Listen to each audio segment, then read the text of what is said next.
എക്കാലത്തെയും പ്രമുഖ സംഗീത രചയിതാക്കളിൽ മുൻനിരക്കാരനാണ് 1770 ജർമ്മനിയിൽ ജനിച്ച ബീഥോവൻ. ഉദാത്തതയുടെ കാലത്തുനിന്നും കാൽപ്പനികതയുടെ കാലത്തേക്ക് പാശ്ചാത്യ സംഗീതത്തെ കൈപിടിച്ച് നടത്തിയ അതുല്യ പ്രതിഭ. അലയടിച്ചുയരുന്ന തിരമാലകൾ പോലെ തനിക്ക് നേരെ ഉയർന്നു പൊങ്ങിയ പ്രതികൂല സാഹചര്യങ്ങളെയെല്ലാം സധൈര്യം നേരിട്ടുകൊണ്ട് സംഗീതലോകത്ത് മായാത്ത മുദ്ര പതിപ്പിച്ച മഹാനായ ജർമ്മൻ സംഗീതജ്ഞൻ ബീഥോവൻ, ലുഡ്വിഗ് വാൻ ബീഥോവൻ. അദ്ദേഹത്തിന്റെ ജീവിതയാത്രയുടെ ആരെയും കോരിത്തെരിപ്പിക്കുന്ന ഏടുകളിലൂടെ ഒരു സഞ്ചാരം. കേൾവിക്കുറവ് എന്ന പരിമിതിയെ അതിജീവിച്ചുകൊണ്ട് ജനലക്ഷങ്ങളുടെ ഹൃദയങ്ങളിൽ ചിരപ്രതിഷ്ഠ നേടിയ ആ മഹാപ്രതിഭയുടെ സ്മരണയ്ക്ക് മുമ്പിൽ ശിരസ് നമിച്ചുകൊണ്ട് cute eyes music school Pinnakkanad അവതരിപ്പിക്കുന്നു ദ നയൻത് സിംഫണി.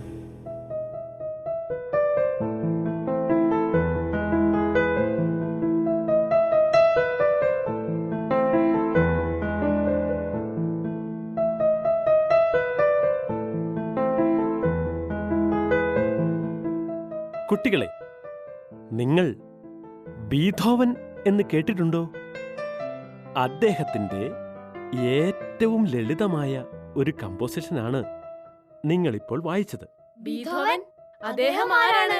അദ്ദേഹം ഒരു ജർമ്മൻ സംഗീതജ്ഞനാണ്. അദ്ദേഹത്തെ പറ്റി ഞങ്ങൾക്കൊന്ന് പറഞ്ഞു തരാമോ? തീർച്ചയായും. ആ മഹാനെപ്പറ്റി സംഗീതം പഠിക്കുന്നവർ അറിഞ്ഞിരിക്കണം. സംഭവബഹുലമായ അദ്ദേഹത്തിന്റെ ജീവചരിത്രം ഞാൻ നിങ്ങൾക്ക് പറഞ്ഞു തരാം.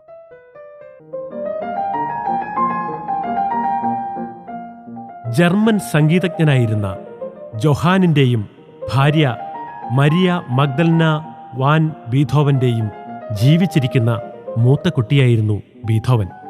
അങ്ങനെ 18-ാം നൂറ്റാണ്ടിലെ മിക്ക സംഗീതജ്ഞരെയും പോലെ സംഗീത പാരമ്പര്യമുള്ള കുടുംബത്തിലെ ഇളം തലമുറയായിട്ടാണ് ബീഥോവനും ജനിച്ചത്.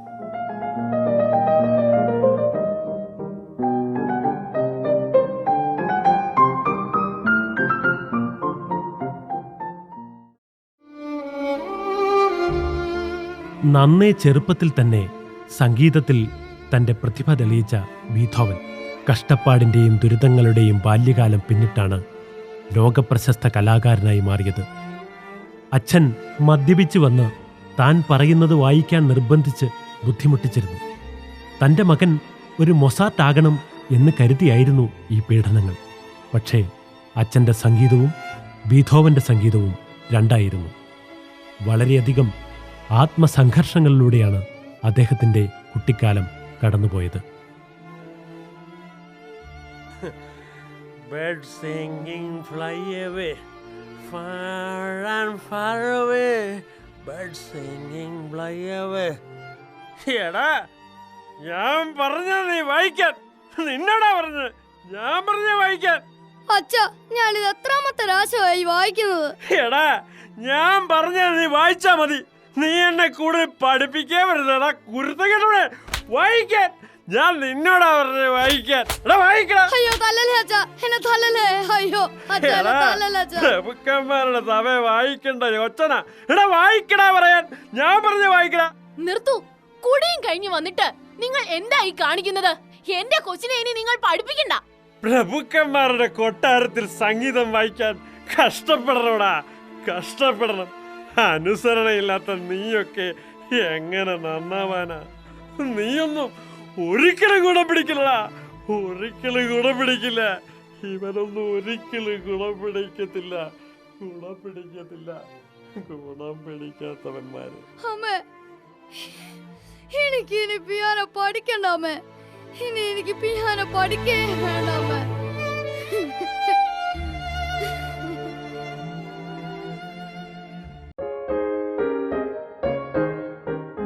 പിയാനോയുടെ മാന്ത്രിക സംഗീതം ചെറുപ്പത്തിൽ തന്നെ ബീഥോവന് ഹരമായിരുന്നു. തന്റെ ഹൃദയത്തിലുള്ള സംഗീതം കൂടുതൽ പരിപോഷിപ്പിക്കുവാൻ ആ കുരുന്നു മനസ്സ് കൊതിച്ചിരുന്നു. പക്ഷേ തന്റെ അച്ഛനെപ്പോലെ തല്ലി പഠിപ്പിക്കുന്ന അധ്യാപകരെ ബീഥോവന് ഒട്ടും ഉൾക്കൊള്ളുവാൻ പറ്റുമായിരുന്നില്ല.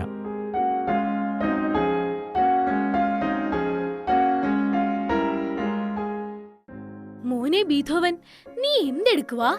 അമ്മേ, ഞാൻ ഈ പിയാനോയിലെ സ്വരങ്ങൾ വായിക്കാൻ നോക്കുകയാ.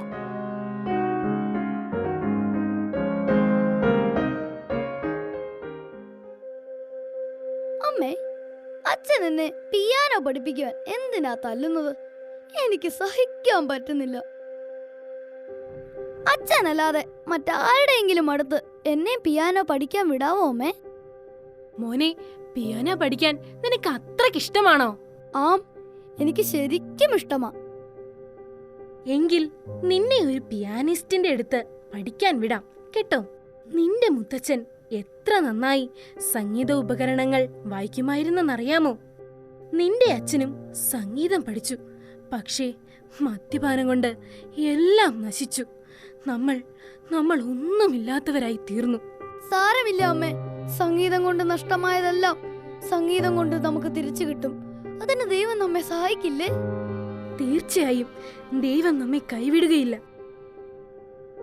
ദൈവമേ, ഈ കുഞ്ഞിന് പഠിക്കുവാൻ വേണ്ട കഴിവ് കൊടുക്കണമേ.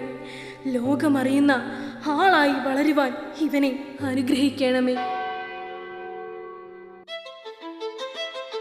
നന്നേ ചെറുപ്പത്തിൽ തന്നെ ബീഥോവൻ മുതിർന്നവരെ വരെ അതിശയിപ്പിക്കുന്ന പ്രതിഭ കാഴ്ചവെച്ചിരുന്നു.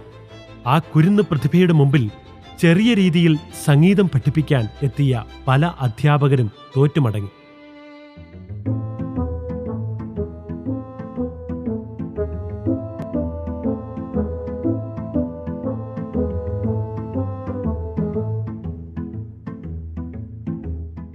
സംഗീതം പഠിപ്പിക്കാൻ ഇവിടെ ഒരു കുട്ടിയുണ്ടെന്ന് പറയുന്നത് കേട്ട് വന്നതാണ്.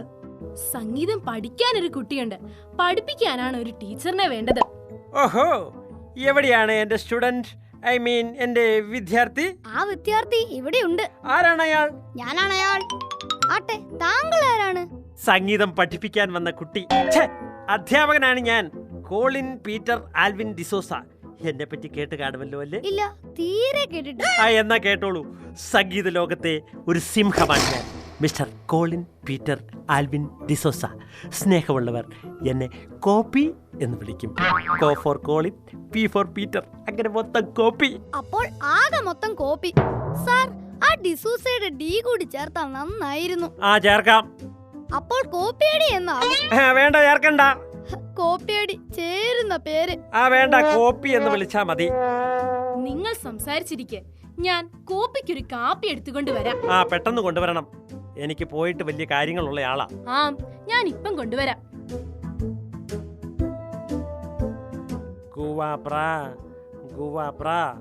എന്താ പറയുന്നത്? ഇത് എനിക്കൊന്നും മനസ്സിലാവുന്നില്ലല്ലോ.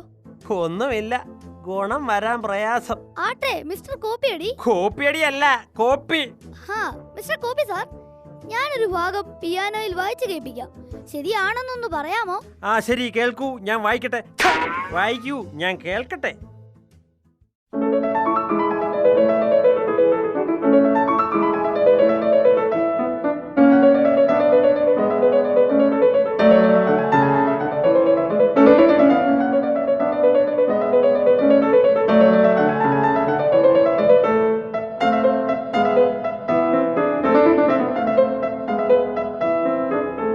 പാരട്ട ചെറുക്കൻ മുഴുവൻ പഠിച്ച് പാസ്സായി നിൽക്കുന്നവനാ. രക്ഷപ്പെടുകയാണ് ബുദ്ധി. ഇവിടെ അധിക നേരം നിന്നാൽ ശരിയാവില്ല, പണി കിട്ടും. പിന്നെ ചെക്ക, നീ വായിക്കുന്നൊന്നും അത്ര ശരിയല്ല കേട്ടോ. തുടക്കം അത്ര ശരിയായില്ല, സംഗതി പോരാ.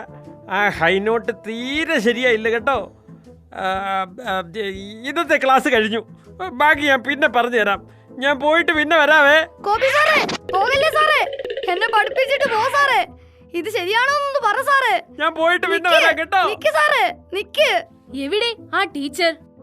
അങ്ങേര് പോയി. നീ അയാളെ ഓടിച്ചു വിട്ടല്ലേ? ഞാൻ ഓടിച്ചതല്ല അമ്മേ, അയാൾ തന്നെ ഓടിപ്പോയതാ.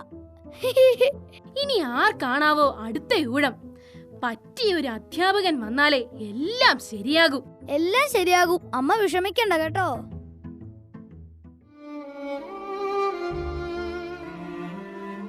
പതിനെട്ടാം നൂറ്റാണ്ടിലെ മിക്ക സംഗീതജ്ഞരെയും പോലെ സംഗീതജ്ഞനായിരുന്ന മുത്തച്ഛൻ്റെ പിന്മുറക്കാരനായി ജനിച്ച ബീഥോവന്റെ കുടുംബം ആദ്യം വളരെ സമ്പന്നമായിരുന്നെങ്കിലും 1779 മുത്തച്ഛൻ്റെ മരണവും മദ്യപാനത്തിലേക്ക് പിതാവിൻ്റെ അധപതനവും മൂലം ക്രമാനുഗതമായി ദരിദ്രരായിത്തീർന്നു.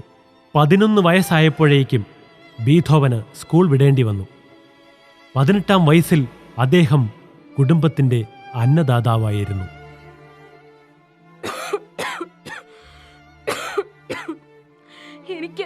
എനിക്ക് വല്ലാത്ത ചുമ.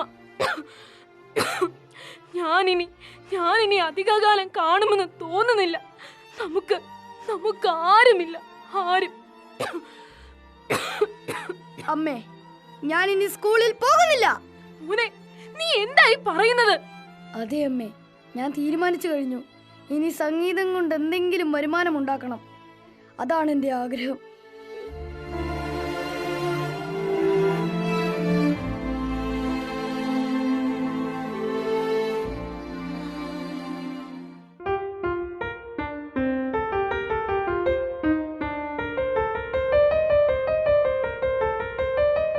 സ്വന്തം പരിശ്രമത്തിലൂടെ ബീഥോവൻ സംഗീതത്തിന്റെ പല പാഠങ്ങളും അഭ്യസിച്ചു. പിന്നീട് മികച്ച പല അധ്യാപകരും അദ്ദേഹത്തെ സംഗീതം അഭ്യസിപ്പിച്ചു. പഠിപ്പിച്ച പാഠങ്ങളും ജന്മവാസനയും ഒരുമിച്ച് ചേർന്നപ്പോൾ സംഗീത ലോകത്തെ എക്കാലത്തെയും മികച്ച ഒരു പ്രതിഭയുടെ പിറവി ലോകം കണ്ടു.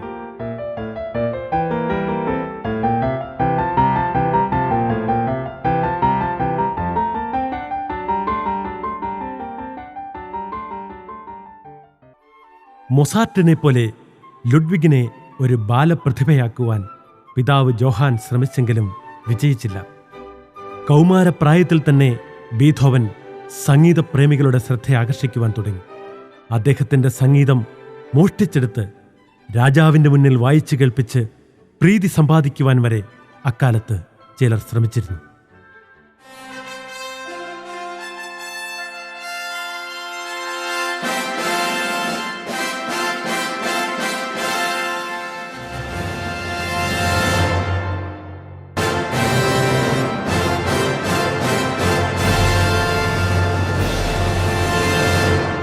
മഹാരാജാവേ, അങ്ങേ മുഖം കാണിക്കുവാൻ സംഗീത വിദ്വാൻ ജോസഫ് വാൻസെ വന്നിരിക്കുന്നു. അദ്ദേഹത്തിന് പുതിയ കമ്പോസിഷൻ അങ്ങേ വായിച്ചു കേൾപ്പിക്കുവാൻ വളരെ താല്പര്യമുണ്ട്. അദ്ദേഹത്തോട് വരാൻ പറയൂ.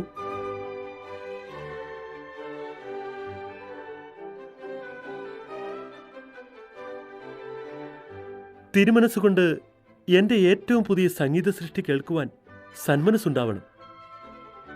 താങ്കളുടെ ആ സംഗീത വൈഭവം ഇവിടെ തെളിയിക്കൂ. നമുക്ക് കേൾക്കാൻ അത്യന്തം ആഗ്രഹമുണ്ട്. അങ്ങയുടെ അനുവാദത്തോടെ ഞാൻ തുടങ്ങട്ടെ?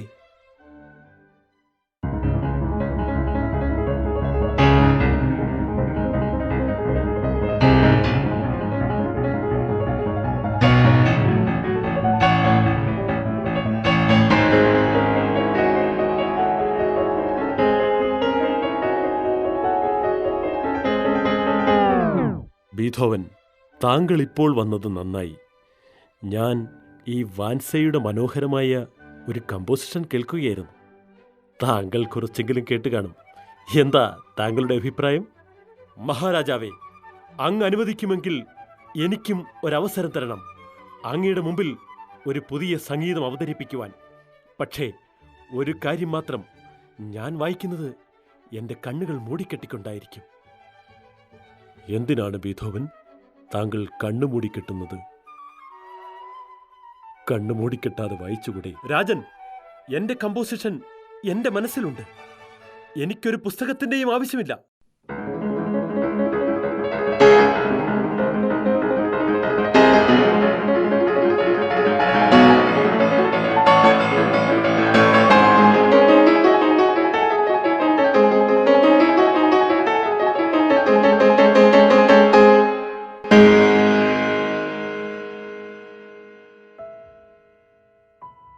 ഇത് നാം അല്പം മുമ്പ് കേട്ട കമ്പോസിഷൻ തന്നെയല്ലേ?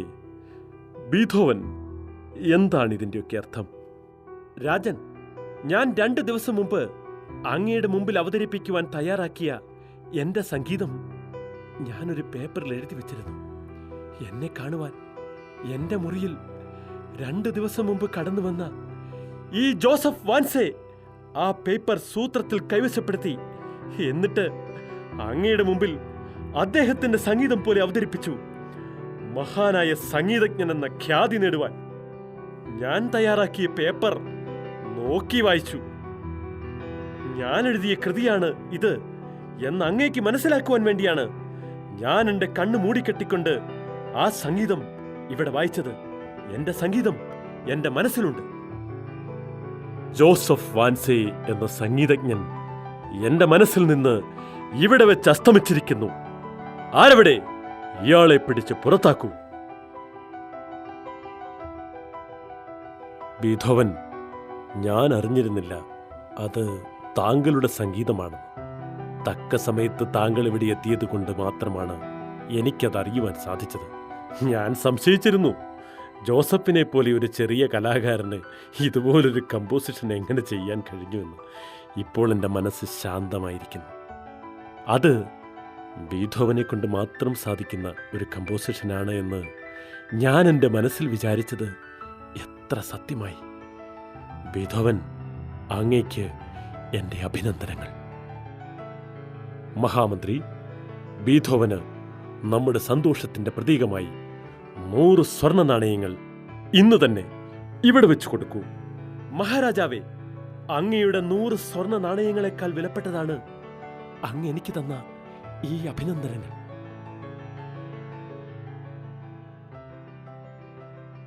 തൻ്റെ അനന്യമായ സംഗീത സൃഷ്ടികൾ കൊണ്ട് പാശ്ചാത്യ സംഗീത ലോകത്ത് ബീഥോവൻ തൻ്റേതായ ഒരു സ്ഥാനമുറപ്പിച്ചു.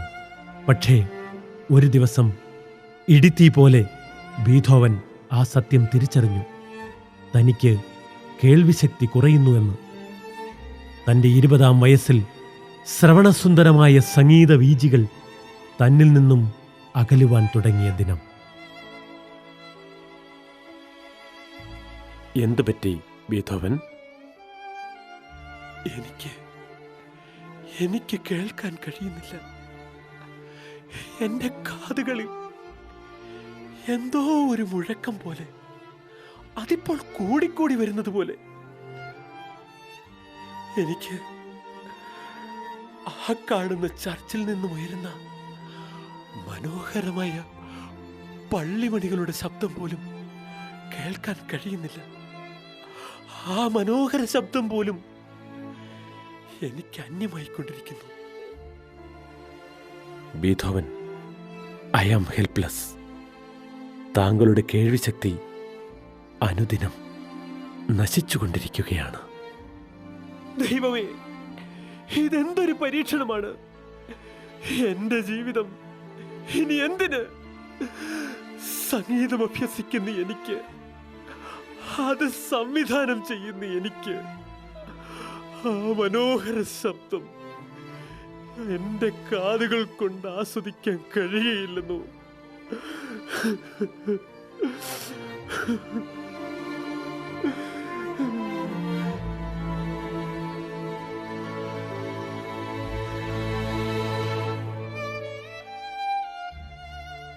ബീഥോവൻ 20 വയസ്സിന് ശേഷം ഓസ്ട്രിയയിലെ വിയന്നയിലേക്ക് താമസം മാറ്റി.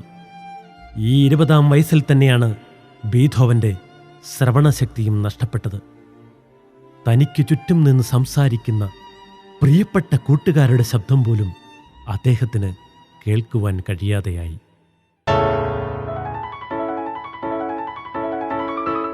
ബീഥോവൻ, നീ എന്തെടുക്കുകയാണ്? നീ ഞങ്ങൾ പറയുന്നത് കേൾക്കുന്നില്ലേ? നിനക്ക് എന്തു പറ്റി? ബീഥോവൻ, നിനക്ക് കേൾക്കാൻ പറ്റുന്നില്ലേ? അവന്റെ കേൾവിക്ക് എന്തോ സംഭവിച്ചു എന്ന് തോന്നുന്നു. ബീഥോവൻ!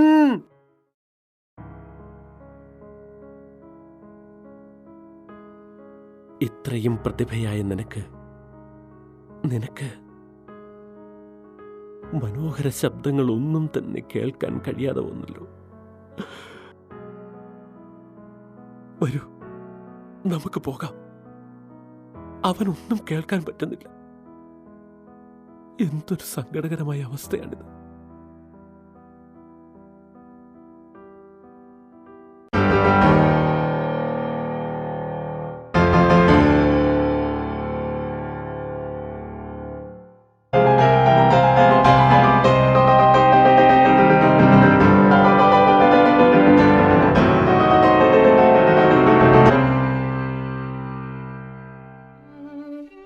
തൻ്റെ പ്രിയ സുഹൃത്തിൻ്റെ മകൻ്റെ മരണവാർത്തയറിഞ്ഞ ബീഥോവൻ അവിടേക്ക് ഓടിയെത്തി. പക്ഷേ ആശ്വാസവാക്കുകൾ നൽകി അവരുടെ ദുഃഖത്തെ അലിയിക്കുവാൻ അദ്ദേഹത്തിന് കഴിഞ്ഞിരുന്നില്ല. അവരെ എങ്ങനെ ആശ്വസിപ്പിക്കണം എന്നറിയാതെ നിൽക്കുമ്പോഴാണ് ആ മുറിയുടെ ഒരു മൂലയിൽ ചാരിവെച്ചിരുന്ന വയലിൻ അദ്ദേഹം കണ്ടത്. പിന്നെ കണ്ടത് അദ്ദേഹത്തിൻ്റെ കരസ്പർശത്തിലൂടെ ആശ്വാസത്തിൻ്റെ കുളിരരുവി പോലെ ഒഴുകുന്ന സംഗീതം അവിടെ എങ്ങും നിറയുന്നതാണ്.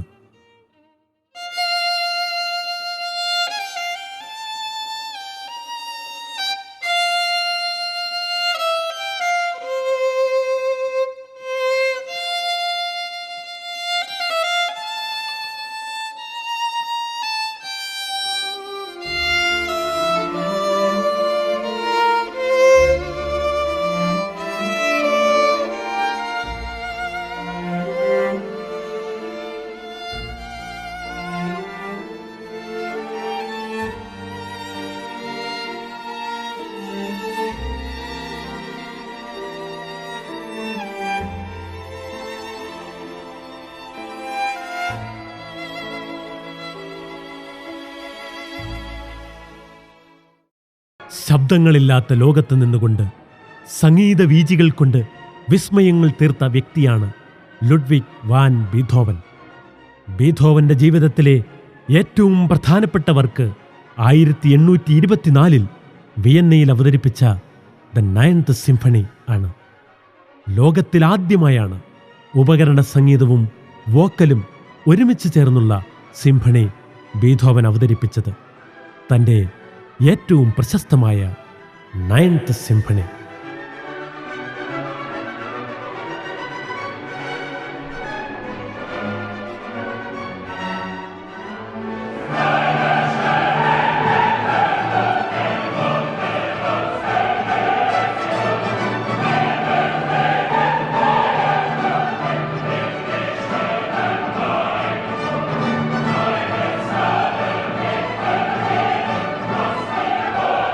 തൻ്റെ ജീവിതത്തിലെ ഏറ്റവും പ്രശസ്തമായ 9th സിംഫണി 1824 വിയന്നയിൽ അരങ്ങേറി സമാപിക്കുമ്പോഴുണ്ടായ കടലിരമ്പൽ പോലുള്ള കരഘോഷം അദ്ദേഹം അറിഞ്ഞില്ല. കാണികൾ 5 പ്രാവശ്യം എഴുന്നേറ്റ് നിന്ന് കൈയടിക്കുന്നു. പക്ഷേ ഓർക്കസ്ട്ര ടീമിനെ നോക്കി നിൽക്കുകയായിരുന്ന ആ സംഗീത പ്രതിഭ തനിക്ക് ലഭിക്കുന്ന കയ്യടികളൊന്നും കേട്ടില്ല. ഓർക്കസ്ട്രയെ നോക്കി ശ്രോതാക്കളെ പിന്നിലാക്കി വേദിയിൽ നിന്ന ബീഥോവനെ തോളിൽ തട്ടി വിളിച്ച് തിരിച്ചു നിർത്തിയപ്പോഴാണ് ഇളകിമറിയുന്ന മനുഷ്യതരംഗം അദ്ദേഹം കണ്ടത്.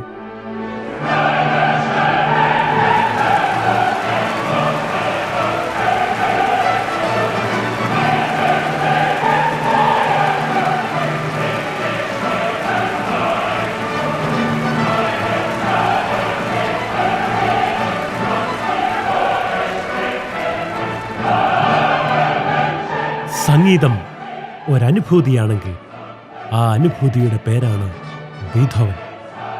മൗനം കൊണ്ട് സംഗീതത്തിൻ്റെ വലിയ കടൽ തിരകൾ സൃഷ്ടിച്ച മാന്ത്രികനായിരുന്നു ലുഡ്വിഗ് വാൻ ബീഥോവൻ. സാഹചര്യങ്ങളെല്ലാം എതിരായിട്ടും തൻ്റെ ശരീരം പോലും എതിരായിട്ടും അവയെയെല്ലാം അതിജീവിച്ചുകൊണ്ട് മുന്നേറാൻ അദ്ദേഹത്തെ പ്രേരിപ്പിച്ച ഘടകം, ആ ഘടകമാണ് യഥാർത്ഥ പാഷൻ. സംഗീതപ്രേമികളായ എല്ലാവർക്കും ഈ പാഷൻ ഉണ്ടാവട്ടെ. ബീഥോവന്റെ മുഴുവൻ ചരിത്രവും ഇതിലൊന്നും ഒതുങ്ങുകയില്ല. കേൾവിശക്തിയില്ലാത്ത അദ്ദേഹം തൻ്റെ മനസ്സുകൊണ്ട് താൻ ഒരുക്കിയ മാന്ത്രിക സംഗീതം ആസ്വദിച്ചിരുന്നു. അതെ, ദൈവം നമുക്ക് അനുഗ്രഹിച്ച് നൽകിയ നമ്മുടെ മനസ്സുകൊണ്ട് എല്ലാ പ്രതിബന്ധങ്ങളെയും മറികടക്കുവാൻ നമുക്ക് കഴിയട്ടെ. ലുഡ്വിഗ് വാൻ ബീഥോവൻ എന്ന അനശ്വര പ്രതിഭയുടെ ഓർമ്മയ്ക്ക് മുമ്പിൽ ഒരിക്കൽ കൂടി ക്യൂട്ട് ഐസ് മ്യൂസിക് സ്കൂളിൻ്റെ എല്ലാ അധ്യാപകരുടെയും വിദ്യാർത്ഥികളുടെയും പ്രണാമമർപ്പിക്കുന്നു.